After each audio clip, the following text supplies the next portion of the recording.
चिरां जिल्ला बर' खौरांगिरि गौथुमनि जोनोम।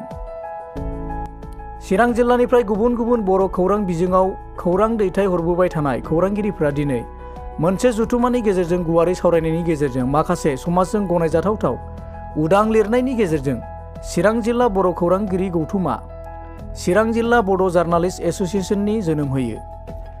गौथुम दानायनि गुबै थांखियानो जादों बोरैब्ला चिरां जिल्लानि गुबुन गुबुन जेंना समाज, रांखान्थियारि, सोलोंथाइ, बोथोर, धोरोम आरो बायदि बायदि जेंनाफोरखौ खौसेयै बासियालासे खौसेयै फोसावनो बिनि थांखिजों जोनोम होनाय जादों होननानै खौरां बिजोंनि गेजेरजों फोरमायदों। खुलुमबाय।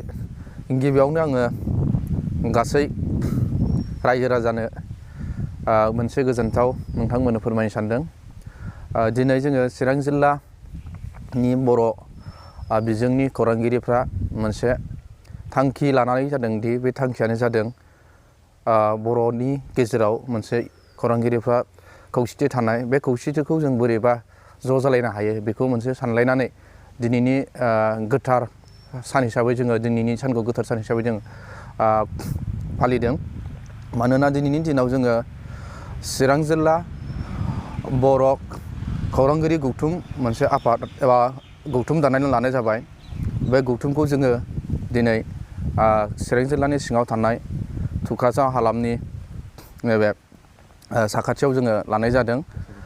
गासागाव होननायनि बे एलपि स्कुलाव लानाय जादों।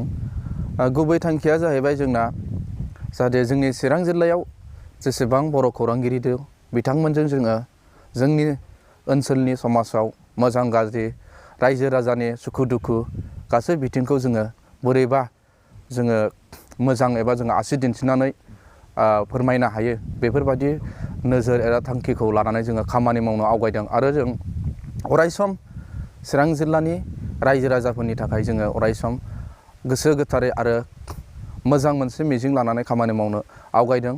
बे मिजिंखौ लानानैनो जों दिनै चिरां जिल्ला बर' खौरांगिरि गौथुम आफादखौ दानाय जादों। आरो जोङो बे गौथुम दानायाव जोङो आफादगिरि नेहाथारि आरो माखासे संबिजिर लानाय जादों। आफादगिरि हिसाबै आंनो निजोम दैमारि हिसाबै आफादगिरिखौ आंनो दायथ' होबाय आरो लोगोसेनो गाहाय नेहाथारि हिसाबै फाखन गयारि बिथांखौ गाहाय नेहाथारि हिसाबै गायसनलांबाय। जाहाथे उननि समाव जोङो जोंनि हालामाव जेसेबांखि प्रग्राम जायो, जेसेबांखि नोङो जौगानाय सोलोंथाइ, खारनाय बारनाय, मोसानाय मुसुरनाय, राजखान्थि, समाजाव गाज्रि बारहावा फैनाय, ओनसोलाव गोरोबनानै थानाय खामानि मावनो थाखाय जोङो नैबे गौथुमनि गेजेरजों जोङो मावनो एबा जोङो अरायसम हेफाजाब होनो थाखाय जोङो थांखि लानानै गौथुमखौ दानाय जादों।